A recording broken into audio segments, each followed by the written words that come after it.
Hey guys, it's Judy from Nutrition with Judy.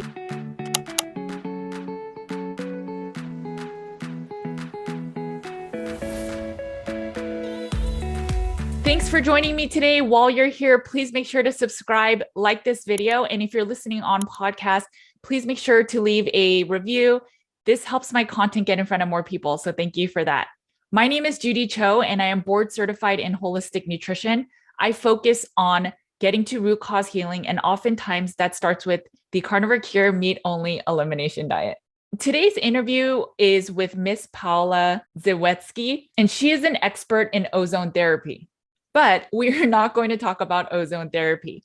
If you are interested in ozone therapy and healing, she has used a lot of that and she is an expert in that space. I'll probably bring her on one day to talk about ozone therapy specifically, but you want to check her out too. And I will link to that in the show notes. But we are talking about her N=1 story about liver consumption and eating too much liver and then causing liver toxicity. She talks about vitamin A and her journey as to why carnivore was doing so well for her, and then why she didn't feel so well when she all of a sudden introduced a lot of liver and then just started not feeling so well. As she is following a low vitamin A diet now on a meat only carnivore diet, she is feeling so much better. So many people share about the benefits of organ meats. And for some people, it is beneficial, but for some people, it may not be. Let's get right into the conversation. Hi, Paula. I'm very excited to have you on. I've been sharing about liver and possible risks of toxicity and vitamin A, and now even about purines with uric acid levels. And it's not a conversation that's really accepted well in the community because we revere liver. We think organ meats are so beneficial, and they are to a certain extent with nutrient density. There's no question about it. But there are some concerns with excess hypervitaminosis and other things. When I first shared my content with Grant Generu and then I interviewed Dr. Garrett Smith, there was a lot of pushback. But on the flip side, I got a lot of emails saying, hey, that's my situation. And I had a lot of people that said that they wanted to come on and share their story. Maybe they saw the comments in the YouTube videos. I'm not really sure, but they all backed out. So I'm thankful that you are wanting to share and that you're sharing your story about some of the concerns you have and that you've personally experienced. Let's just talk about, your journey as a carnivore, how long you've been carnivore, and then what made you decide to start liver and just kind of just your story. hmm Yeah, but first, okay, let me say something about people getting scared and such. I guess I can understand it a little bit because I shared my story now twice in the World Carnivore Tribe Tribe. or something, right? And yeah, I mean, yeah, there was a lot of pushback, and people like, "What? No liver? You cannot poison yourself with liver. This is ridiculous, absurd," and a lot of comments like this. But this doesn't scare me at all. Like, if anything, it motivates me to speak out more Okay. about this because it shows me just how pervasive this thinking is. Yes. And I believe, yeah, it needs to be corrected. Absolutely. I think it's very dangerous, eating liver. I really believe that it killed me. It nearly killed me, and probably more than once. But yeah, back to your question. When did I start being carnivore? So, pure carnivore in the sense that I was eating only meat or other animal products. I started, and that was March, April 2018.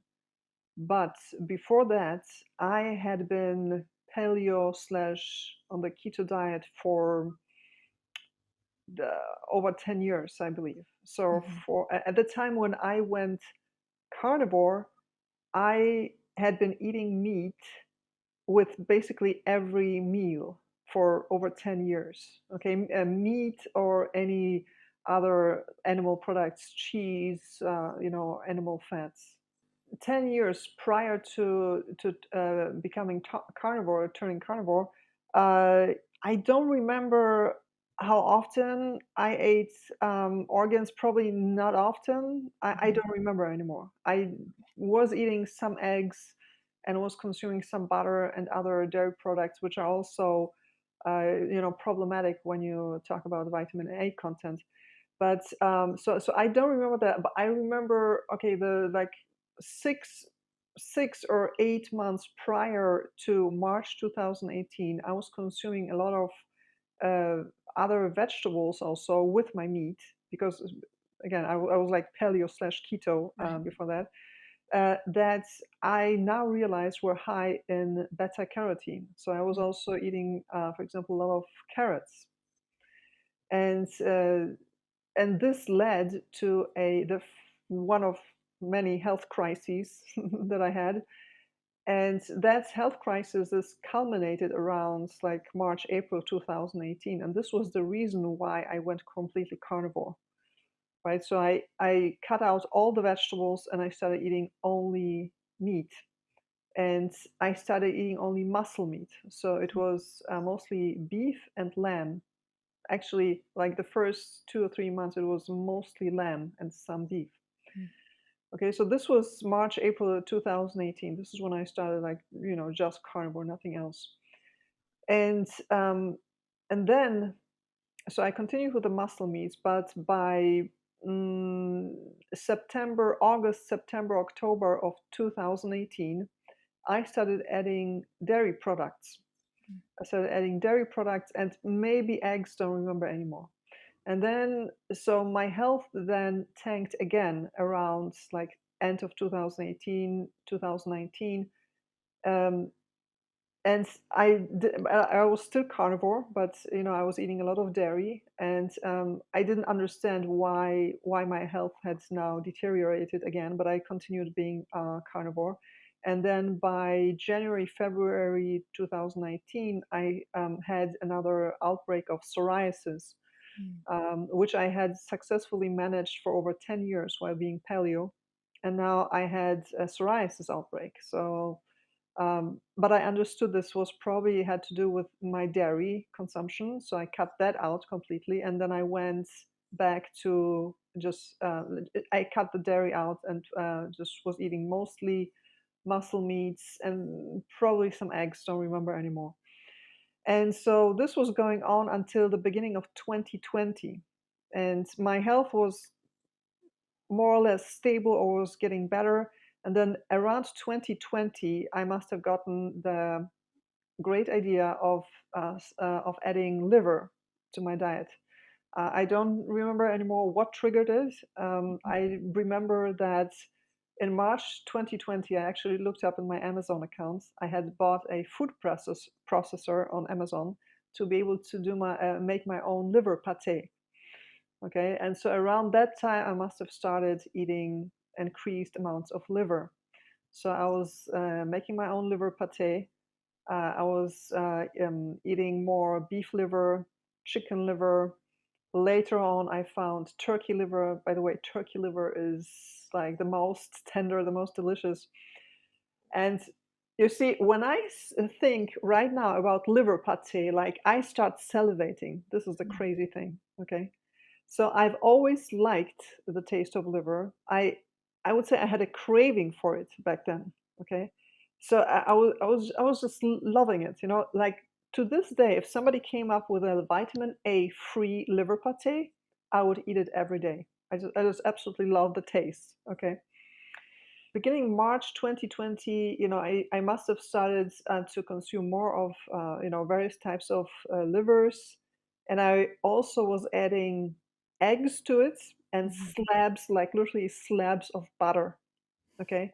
So, and I thought, this was perfectly fine. I was still carnivore, right? It's all carnivore, it's all animal products, you know, I'm good to go, right? But then, like, slowly something started to be strange. Like my health was just it was just off. I was tired the whole time. It was really difficult for me to engage in any type of mental activity. I was writing articles for my blog, and I also started writing a book, and it was becoming more and more difficult. I really was struggling with this, and I really had to force myself to do this, and it was extremely difficult. It was like there was a block in my thinking, like a blockage. I remember in July 2020, I then decided to do a vitamin C test, right? Because I thought, hey, maybe there is something to it, that you develop scurvy while being Right. carnivore, right? And lo and behold, the test came back, and like my vitamin C levels were basically non-existent. Mhm. Okay, there was like less than what was it, zero point 0.1, I believe, or something. Okay, the normal range starts with 4.8 and ends with 20. I got scurvy while carnivore. Hey, there is something to it, right?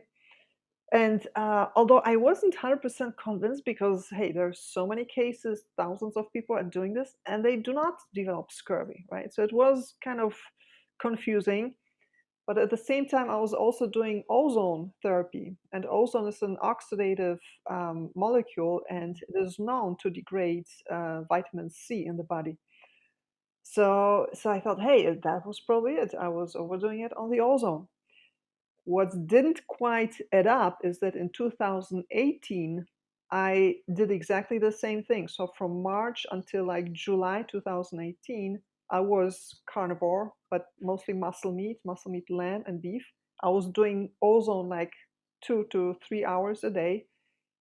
And when I checked my vitamin C levels in July Mhm. 2018, they were perfect. They were in the perfect range.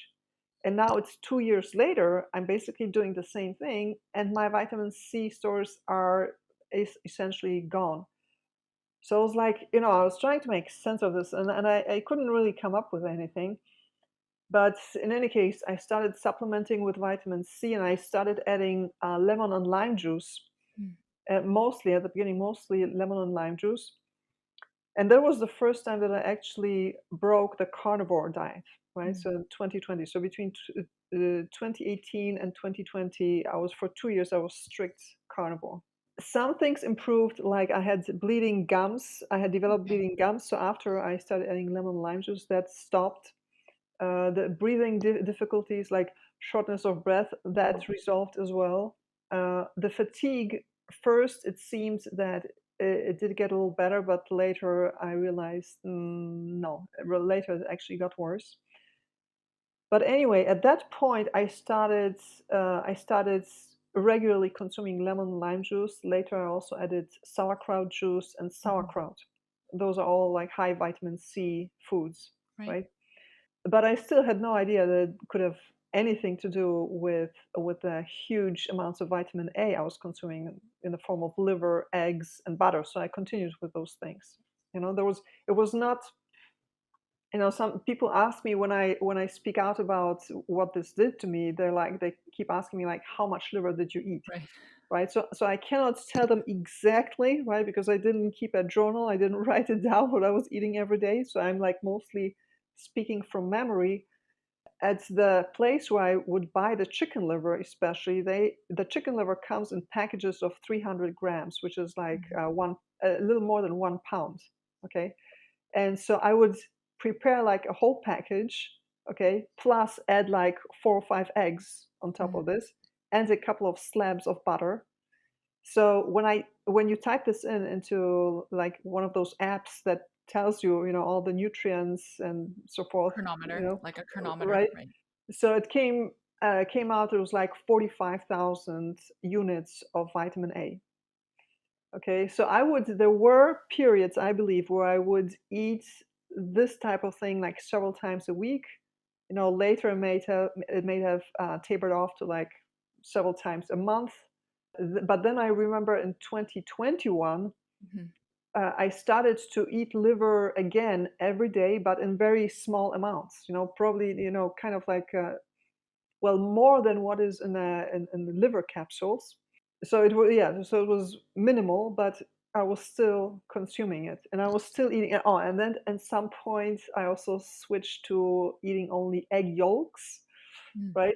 It's interesting because when you are eating vitamin A, like from the beta carotene from carrots, when you are doing a ketogenic diet, you're obviously eating a lot more fat, and the carrot versions need fat to make them more soluble. So you were making the perfect storm with those two to Mm, then store it in your liver. And then depending on other health conditions, the amount will get stored in your liver. And then if you're not eating like the vitamin D, E, and K and other fat soluble vitamins, they can also have an impact. And liver, if you look at any resource on nutritional health for liver, there is minimal vitamin D, E, and K. So you're getting a big rush of vitamin A without any of the other ones. And then as you were feeling unwell, let's say the carrots, you remove them so you feel a little bit better because you're maybe not getting the anti nutrients. But then when you add in egg yolks and butter, so I'm sure some people listening and watching this are saying, oh no, I can't eat butter and egg yolks, but it's context. So for you, if you were already getting a little bit of the poisoning from the carrots and then the fat, and then let's say you took a break and so your liver had to store a little less vitamin A, you might have felt a little bit more relief. But as soon as you added any bit of the vitamin A, so from the egg yolks and butter, which you can eat just a handful of them and get your daily value, you probably didn't feel well. So I think it all makes sense. And then when you tipped it again with the excess liver, that can then really make you sick. So maybe if you can share a little bit about how you felt during that time. I know that I saw some of the comments where people were saying, well, you're an anomaly because you ate a pound of liver and no one really does that. Obviously, you're saying you're not doing it all the time, but there was a period even prior to me sharing this content that there is no excess amount that you can do of liver. So 4 ounces was very common for people to be consuming. Even of some of the advocates, they were eating 4 or 5 ounces with egg yolks and then butter and other things that have other vitamin A. I wonder if that made them sick and they are never wanting to admit that that could have been some of the issue.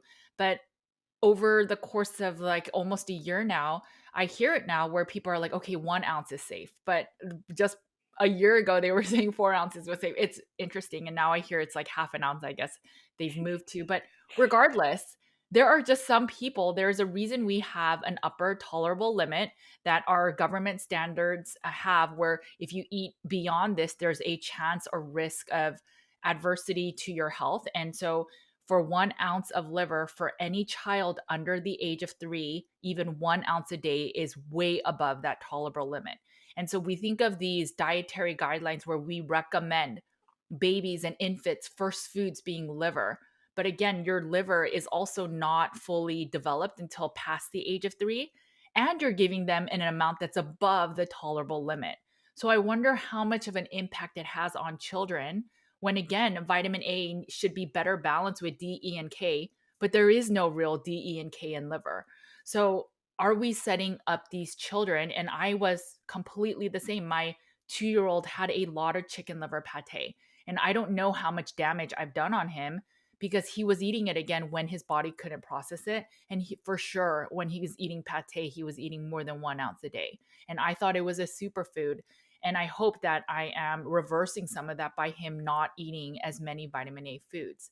So for you, with all of this said, like what did you experience and how did you ultimately realize it was the liver? Hmm. So right. So this was me finding out it was the liver. This was it took me around a year, and it cost me probably close to, or maybe even more than $10,000. Wow. Okay. I recently did the accounting for past year, and yeah, that's so much.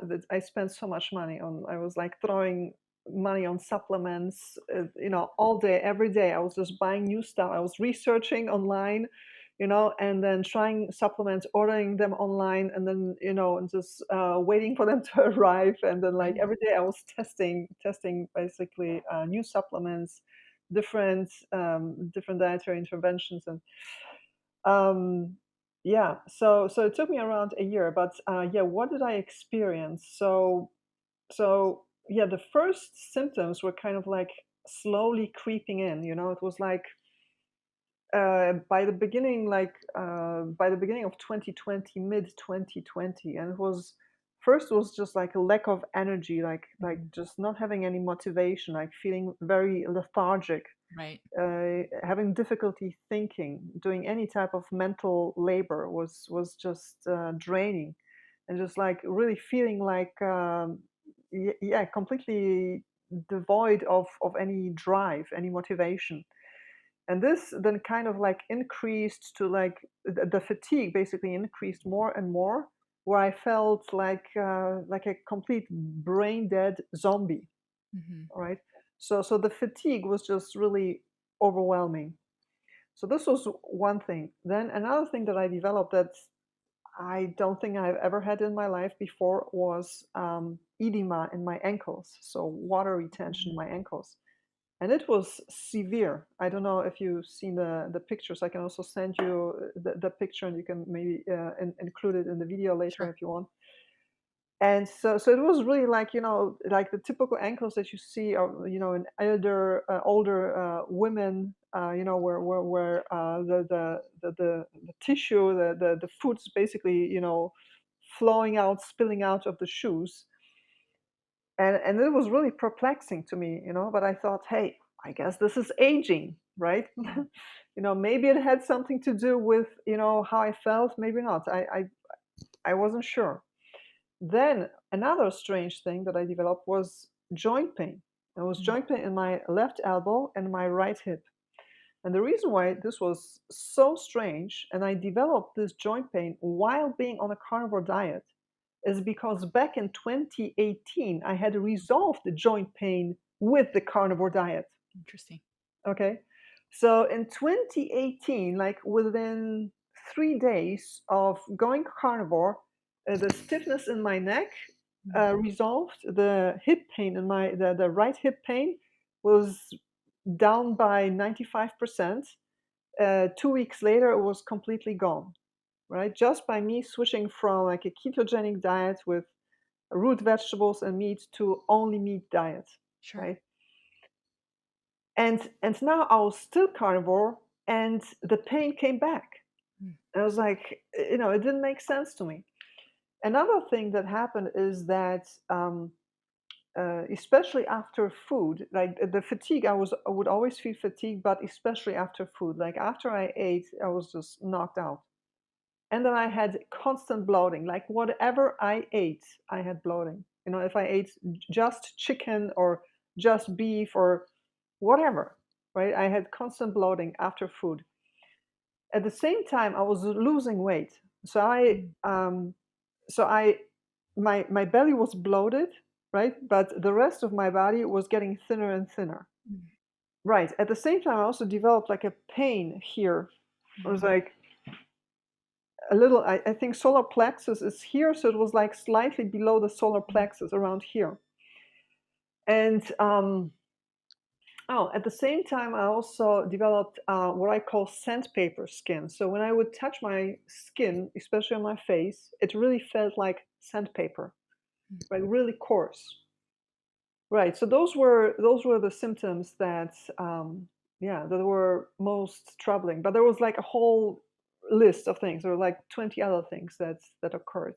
You know. What's really interesting about the skin thing is, a form of vitamin A is retinol, and they use a retinol in so many beauty products. They use it in Accutane too because it will speed up from my understanding, it will speed up the cell's life. And so initially it may regenerate a new cell. And so your skin will feel great.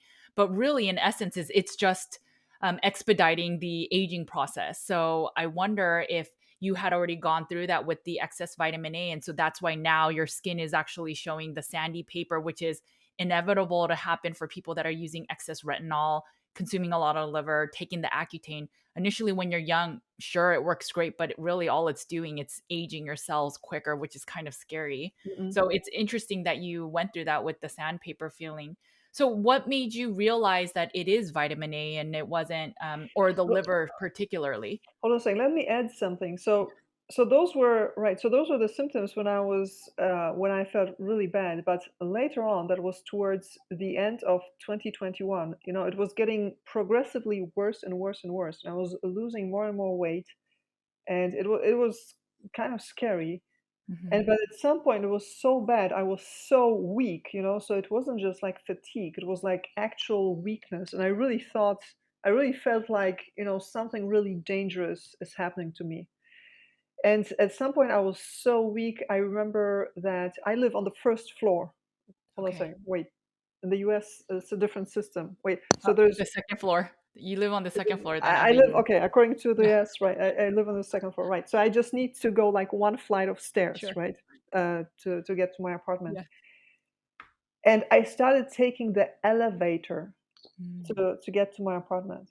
I was like, that blew my mind, and I caught myself doing this. I was like, whoa, am I seriously taking the elevator to go this one floor up? And yeah, because I was so weak. Right. Then I was, when I had to throw away the trash, I also felt so weak. I was like, damn it, I don't know if I will make it back because I felt just so fragile. Right. And then there was always also the sensation. This was already like end stage. This was, we're talking like November 2021. Uh, I felt like there was acid in my muscles, like there was acid in my body that didn't want me to move. I felt like my body just did not want me to perform any movements. It was like, and I realized, hey, this is how it must feel when you have ALS or MS. I've never been diagnosed with any of Right. that, but I understood, hey, this is probably how this feels like, right? So okay, so how did I start understanding that it was probably vitamin A? So yeah, as I said, this was a discovery process of around 1 year. Uh, so at the beginning of 2021, my health started deteriorating, and I was like, okay, I need to figure this out. I need to figure out what the heck is happening Mhm. and fix it. And so I put everything on hold. I stopped writing my book, and I just concentrated fully on finding out what was going on. And so I was, researching, and then, first, of course, was diet, right? So I thought, okay, does it have something to do with diet? What am I doing wrong? And first I had the idea it was something with my gut biome, Mhm. because I was also suffering from bad constipation, and probiotics had helped me in the past with the Right. constipation. So I like, okay, this shows me, something is off with my gut biome. But instead of taking probiotics, I thought, okay, let's do this the natural way. So I started eating sauerkraut Mhm. and drinking sauerkraut juice. So, but that didn't really help. It's sometimes not. It was like there was no clear result from this. And then so I started excluding stuff and then adding new stuff, and at some point I was eating mostly vegetables and just a little bit of butter, I believe. At some point I then went low fat, so I was Mhm. eating only just low fat meats, like for example skinless chicken breast, Oh, which is wow. an abomination, in my opinion, like when it comes to taste. But I tried that. I actually felt better.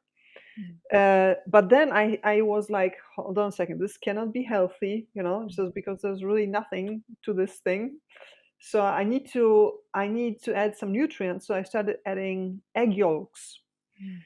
right? And then things kind of started. The improvements were not. I wasn't seeing them as fast as I was seeing when I was eating, just skinless chicken breast. And some things got worse again. Mhm. And so again, I was like, hold on a second, no, this isn't it either. Then I even went vegan for like 3 days. Then I don't even remember, but I did lots of different combinations. I Mhm. did high fat this, low fat this. Then I added rice. I don't even remember for what reason. Um, more vegetables than a certain type of vegetables, then cut those out, and yeah, sometimes more sauerkraut than less. Egg yolks without egg yolks, butter, and at some point I was still eating the liver, then all sorts of combinations. At the same time, I was trying out new supplements. So I was ordering them often in bulk because I also wanted to exclude all the fillers, right? Sure. So I would just buy the pure supplements, just the powder form, and I would take them and like kind of tune into myself, and oftentimes the supplements would give me like an immediate reaction. Like I would tell within 10 or 20 minutes after taking something whether it made me feel better or not. And so, for example, what I noticed is that when I was supplementing with molybdenum, that I immediately like felt an improvement. The same with selenium, also an improvement. Then also when I was taking milk thistle, I also felt improvement. Then alpha lipoic acid, then chanca piedra, and I was like, hold on a second. What? Why do those things make me feel better? Why did I feel an immediate improvement after taking molybdenum? Mhm. And what all those things had in common is that they were good for the liver, Right. right? I was like, oh shit, something is wrong with my liver. Something is wrong. So, but what is it? I was like, okay, I need to fix my liver. And then from then on, I don't remember anymore how or why or what I searched for. I somehow came across information by Grant Generer, Mhm. and then he right, and then he later directed me to Garrett Smith. This was November 18th, 2021, November 18th, 2021, where I went low vitamin A. So I stopped eating the egg yolks, the butter, and of course the liver. Mhm. And like within 24 to 48 hours, those incredible chills that I would feel every evening stopped. Like they went down by 95%. Wow. And yeah, and shortly afterwards, I started experiencing more and more improvements, like within a very short amount of time. Like the edema, the water retention in my ankles went down by 90% or more within 4 or 5 days.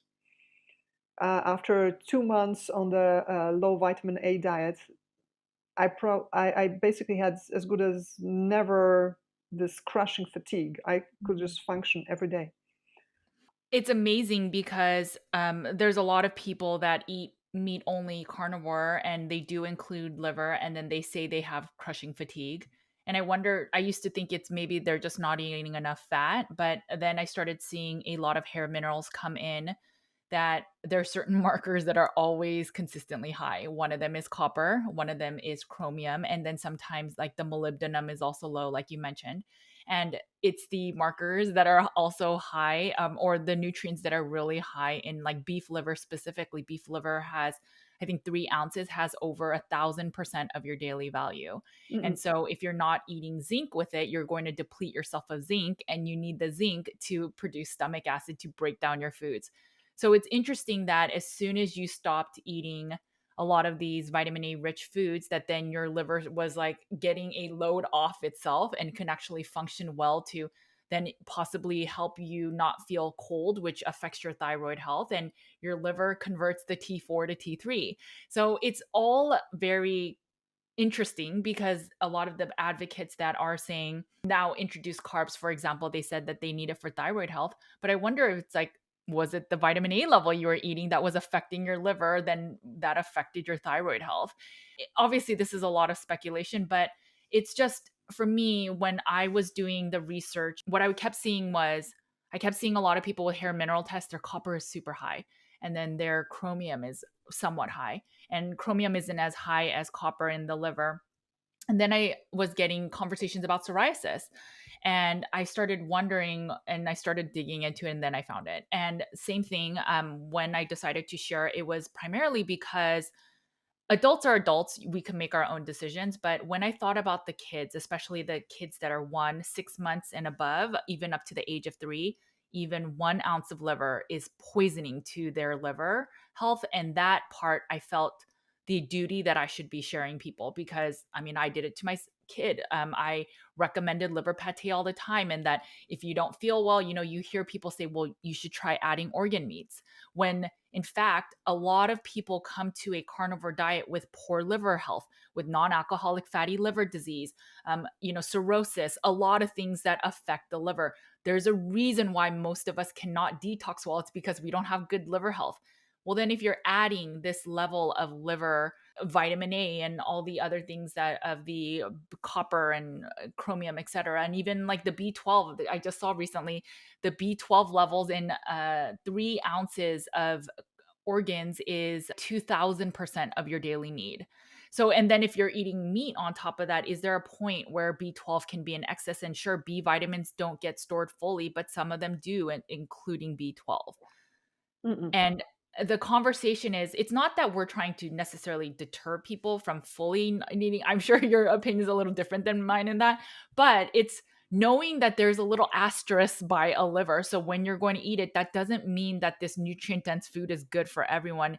And that in fact, in our modern society, very little organ can do a lot. And maybe for many people, it can actually make it toxic for somebody trying to heal. Mm-mm-mm. Right. Yeah, I have recently watched the interview that you did with Dr. Garrett Smith, and honestly, I have to say, I don't think I've ever seen someone so well prepared. I mean, he had this all there on his screen, right? Like Right. basically, like he highlighted, everything I that he know. was saying. He was highlighting it in real time, Right. and showing showing you all the studies that were basically verifying what he was saying. I think he makes a really compelling case for no one needing liver. So I think he makes really good arguments that you don't really need liver. So Yeah, and maybe if you were really malnourished, maybe if you were anorexic, maybe 1 ounce, but at that point, once in a while, I would say maybe 1% of my clients that take hair minerals, they'll have really, really low copper, and then they look like they're malnourished in all the other minerals. And then I'll say maybe have 1 ounce once a week, if that. But sometimes I'll just say, or you can supplement. It's up to you.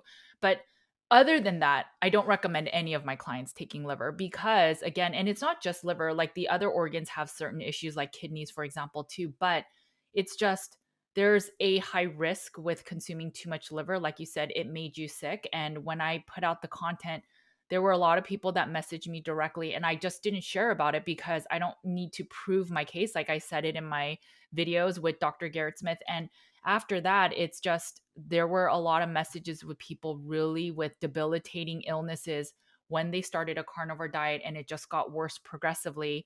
And we are taught that, well, we should eat more organ meats because that's what's going to make us mm-mm-mm. healthier. But I think we need to realize that maybe we should pause and think maybe it's actually the organ meats that are not making us feel well. Mm. Yeah, I think, and it's also interesting that one of the main proponents of the nose to tail diet, Dr. Paul Saladino, Oh, that right. he actually abandoned the carnivore diet, right? Because apparently he developed some health issues. And so, I don't think it is far-fetched to assume that this could have been because he was eating too much vitamin A through the organs, Well, right? what's interesting is there's a YouTuber named Frank Tufano. He has Mhm. really good nutritional content. I really like his content, but he also abandoned the carnivore diet. But if you look at some of his videos, I think he has one on, he reads through his blood work and his vitamin A. And so for your blood to show high vitamin A levels means that it's really, really high because if you think about blood, it's just a transport system. So then when it's actually showing in your blood, it means that your liver is probably really, really saturated. I didn't. And so That's interesting. I didn't know that. So he had a vitamin A toxicity. Yes. yes, so he has a video that talks about, his vitamin A is really high Uh-huh. and that he had, so he never said, "I am vitamin A toxic." He brings up that vitamin A is really high Mhm. in his results, but he says he has liver damage. So he had to stop his carnivore diet because of the excess, the liver damage, but he abandoned the diet because his liver was nearly at its tail end of health, and that's why he abandoned it, but at least he shared that. I don't Yeah. I know that Dr. Paul says it's something related to thyroid health or electrolyte imbalances, but again, it's the thyroid is also created in the liver. So I'm just, who knows? I don't Mm-mm. know his story really, but I know that they attribute that it's the lack of carbs or that the thyroid health was too low or the testosterone is too low, but they're also very connected to when the liver is damaged, they can all get imbalanced as well. Yeah, It's I mean, Dr. Smith, he said that basically it can really damage every organ in your body. right, Like right, every part of your body can be affected by it. Or him and Grant Jenner, right? Both said that. right, right. Yeah. So So I'm guessing that some people watching this say will think, well, I'm not like Paula. I didn't consume a pound of liver, and when you have it with fat, it gets even absorbed more. So do you think then, from your experience, that even 1 ounce of liver or 2 ounces of liver every day, every few days, is still possibly toxic?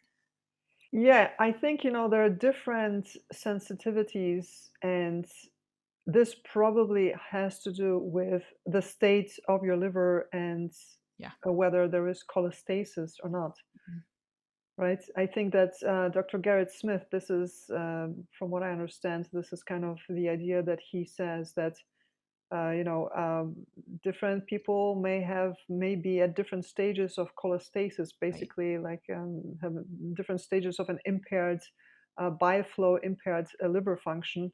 And so, someone who has really severe cholestasis, where the bile doesn't isn't transported at all into the small intestine, is getting backed up, then just tiny amounts may completely ruin that person, completely, Right. take that person over the edge.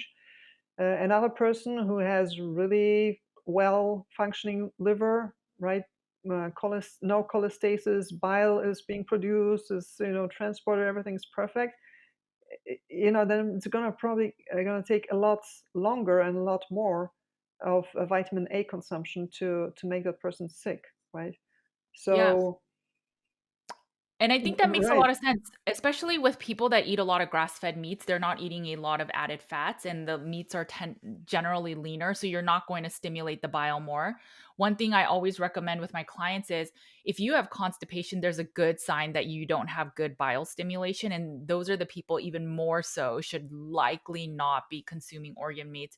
And I don't mean all organ meats. I think bone marrow is really good. I think heart is good to an extent, but you have to check the purines, you got to check the vitamin A content, look at the specific nutrients, and then make sure that even your animal is clean in terms of the organs to see if it's safe for you to be eating that specific organ. But I'm not saying all organs are off the table. I think they are nutrient dense. It really depends on the individual. I think it's good to share that there are risks with organ meats, specifically liver. I think kidney is the next one in line, but it's if you're not feeling well, and sometimes like Dr. Garrett Smith and Grant Jenner would say, is that you may feel fine for a while, but it's like until that load becomes too much on your liver.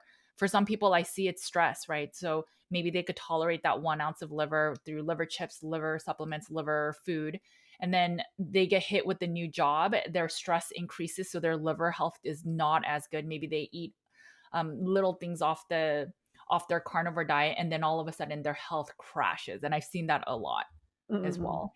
Right. I would say, in general, if you are on the carnivore diet or ketogenic diet or like whatever diet, and you are supplementing with liver, either in capsules or by eating it regularly, and your health is not where you would like it to be, like you see, okay, yeah, there's still something off, then just cut out the liver, for 1, 2, 3 months and Yeah. see if it improves or not, right? If it does, then you probably found the reason why you weren't feeling that well before. If it doesn't, well, then no harm done, right? You're not going to die because of a lack of liver consumption, Right. right? It's interesting, some of the stuff you brought up, the joint pain and the low energy, that's the common one I also hear, and that's why a lot of people will then take the hair mineral test because they're wondering what's going on with my minerals. Is it an electrolyte deficiency? But oftentimes it's because they are eating too many organs. What did you take? Did you take supplements? Did you change your diet? How did you start healing? And I know you're still healing because the level of vitamin A that's stored in the liver takes a very long time to deplete. So how have you been healing? I follow Dr. Garrett Smith's advice to start supplementing with lactoferrin. Right. And this stuff is like magical. All right. So this is really potent stuff. And I think that this is really a very important supplement when it comes to restoring liver and specifically duct health. Mhm. Right. So we're talking about the liver ducts. So the basically the tiny tubes which transport the bile. right? There are many things that you can take to heal your liver, Right. but lactoferrin addresses specifically the ducts. So it's really unique in that way, and it's incredibly potent, I found. Well, or maybe it was because I was just so full with vitamin A that it had such a profound impact on me. But yes, so I started supplementing with lactoferrin in minimal dosages. So I started with Mhm. 15 milligrams per day. And like from the very first dosage, I felt like my mind had opened up. And that Wow. time I was also suffering from dizziness. It was Mhm. pretty pronounced. And like that dizziness was dramatically reduced. And I felt significantly better. It was like instant. It was instant. I was completely blown away. And yeah, so 15 milligram. Right now, I'm still at 30 milligram. Okay, at some point in between, I was like, I was moving between 30 and 90 milligram per day, but I realized I was going too fast, and now I have to I had to go back to 30 milligram. So this, for now, this seems to be a good amount.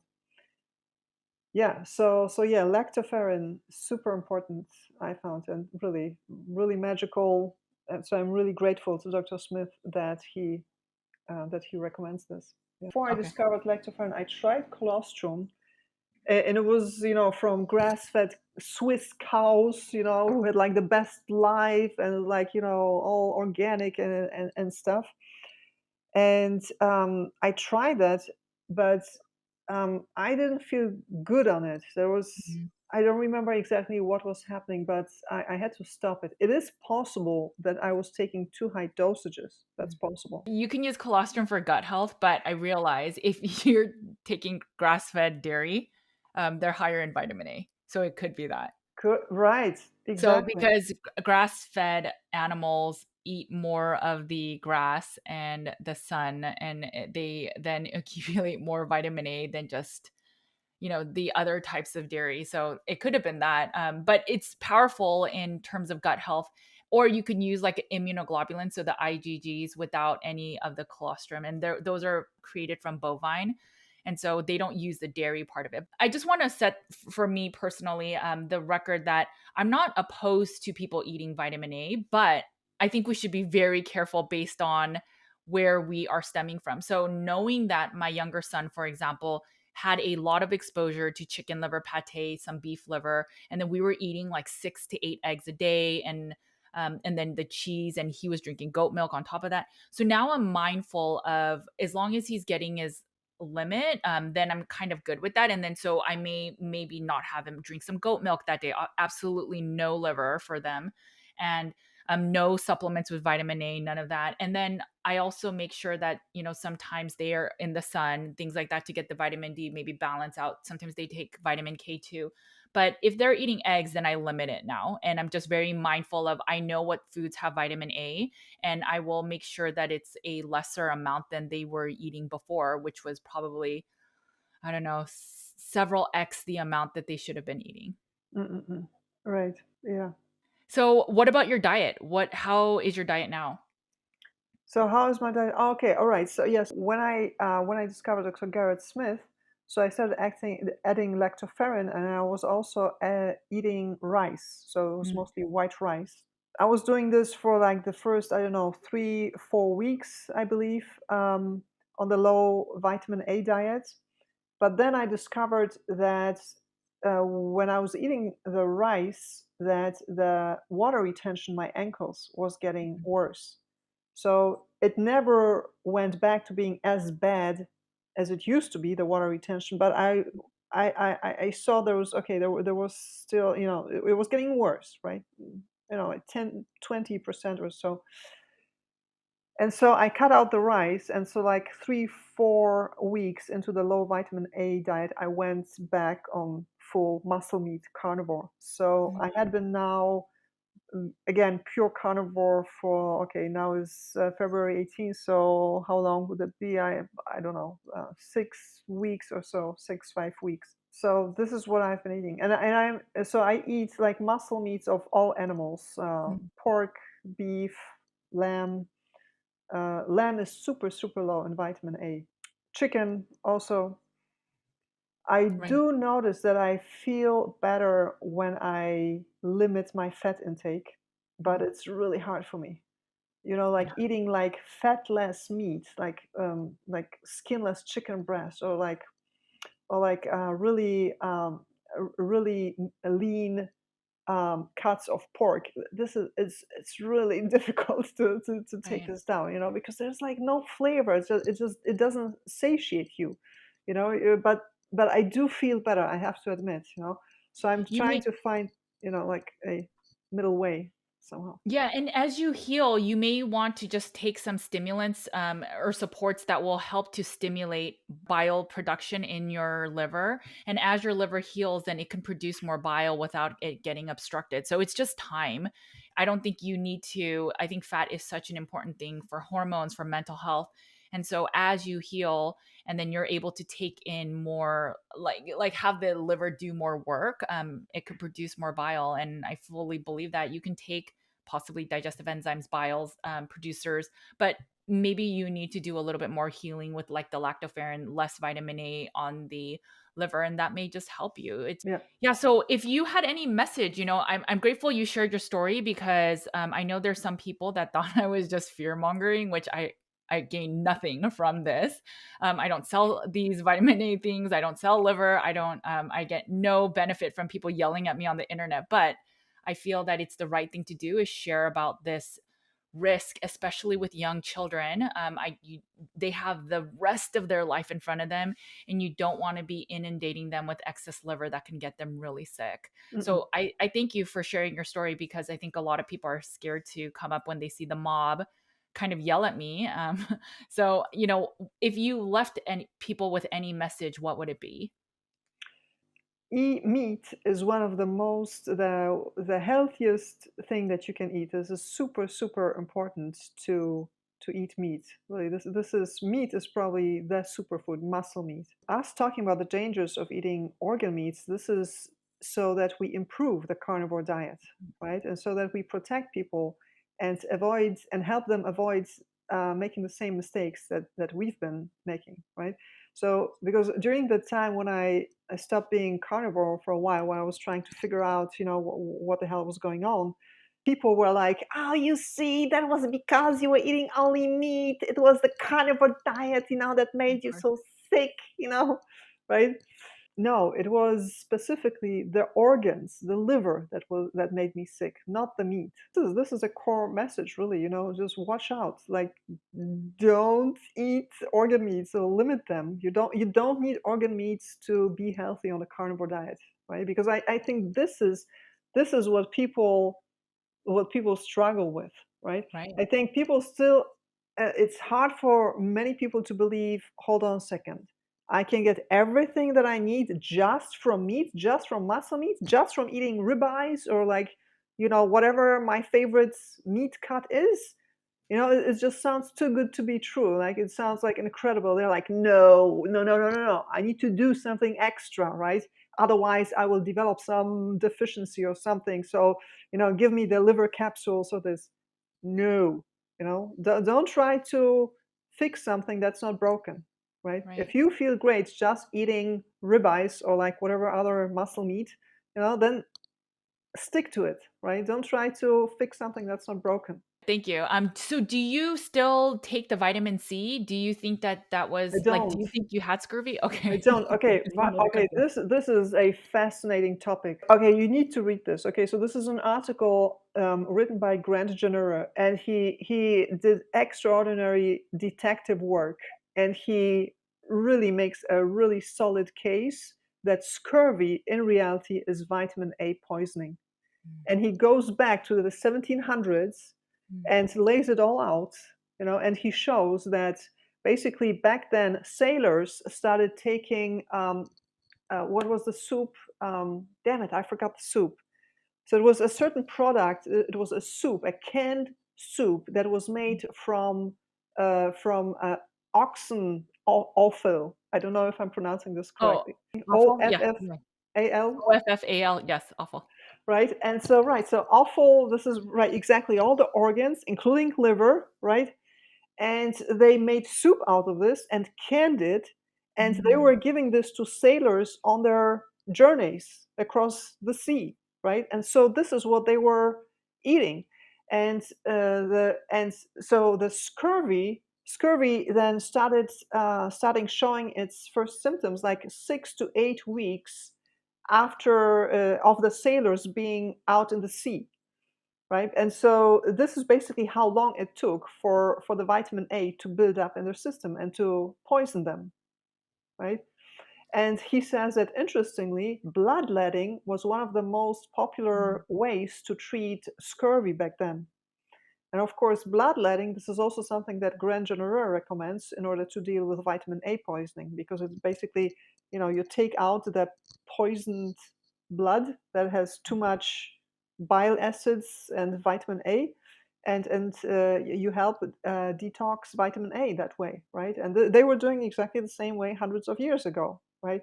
So what those sailors were dealing with was vitamin A toxicity, not scurvy, right? And but he it's really interesting how he presents this. Like he did an extraordinary work. Like people need to read this. Right. All the work that Grant Genereux has shared, and it's free, and all the ebooks, Yeah, everyone says always that the writing is so it's really good. What's interesting about the sailors is that they ate pretty much the same diet and only half of them got scurvy. Obviously, we are all wired differently. So some people may have gotten the higher levels of vitamin A and they were fine. And maybe they got ill later. Who knows once they got off the boat. But it's just we are not going to show the symptoms all at the same time for it to be so definitive that it was the liver.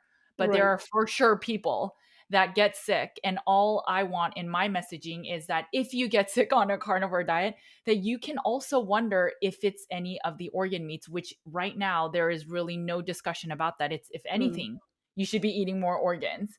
And that's the message that I'd like to challenge, because for some people, not everyone, but for some people, the extra little bit of organs are the threshold that then makes the liver become really unwell, and then they feel sick, and then you start seeing it in rising ALT and AST markers for liver health, and that even takes a while for that to even happen.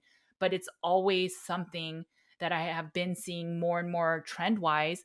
And the thing is, on the internet we don't share a lot of this blood work, right? We only talk about if we feel good or not, or if we have energy or not. And this is a discussion that really needs to be said, because yes, we're trying to heal metabolic syndrome with carnivore and a lot of other issues, but we can also overdo nutrition. And that is why even the government and the FDA and the nutritional dietetics, they have rules of upper limits. If there mm, wasn't a risk of excess, there would be no upper limits. But mm, they actually, as much as they don't care for our health truly or not, there's a tolerable upper limit for every child, pregnant woman, and man. And so you have to wonder, if we're eating much more of that excess on a daily basis, are we doing harm to our body? And it's a discussion that we need to have, like you said, so that we can make sure that carnivore is safe and that we can have wellness for all. right. Yeah. Just stick to the muscle meat. That's it. Well, thank you so much. I know you have a channel, because I know a lot of your healing has also been through the ozone therapy. I know you have a channel that talks about that. Do you want to just kind of plug that a little bit and share where people, if people want to, one, just reach out to you to learn more about your story, or even learn about ozone therapy, if how they can reach you? Sure. Yeah. So my website is thepowerofozone.com. And so people can contact me through that website. They can book a consultation with me, buy my books. I also have a Facebook page, business page that's called The Power of Ozone and Meat. And I also believe that ozone, specifically drinking ozonated water, can actually Mhm. help with either detoxing vitamin A or somehow restoring liver health.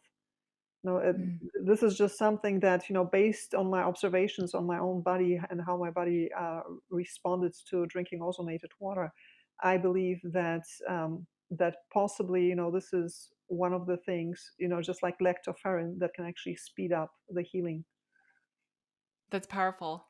Well, thank you so much. I'll put all the information in the show notes. Thank you for being brave and sharing. I know that your intent was truly just to share your story so that other people don't go through the illness. And when you're really just trying to get better your health, but in fact, some of the foods you were eating were making you more sick. So Mm-mm.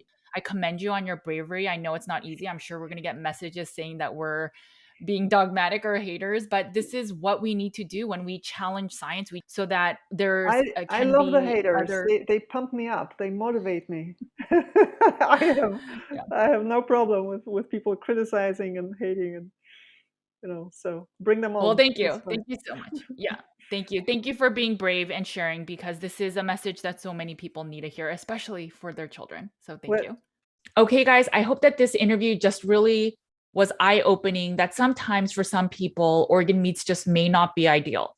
There are some people that may need organ meats, but for a lot of people that just have liver imbalances, which often happens when you have insulin resistance, we may just need to pause on some of the organ meats. It's not all of them, and I'm sure I'll put out more content about the variations, but you just may want to be more careful. I don't want people to say that if I'm not feeling well on a meat only diet, that I should carnivore harder by adding more liver, or liver harder, or do kidneys harder, because for some people, those foods are not medicine, especially in higher doses. This is very nuanced. This is not me just attacking organ meats. It's a lot more nuanced than that. I just want that people are a little bit more cautious, especially when they came to this way of eating, if they had other imbalances in their system. And I hope that this conversation is another lever for you to get to optimal health. Okay, guys, make sure to eat a lot of meat. Take care of your bodies, because it is the only place you have to live. I will talk to you guys later. Bye, guys.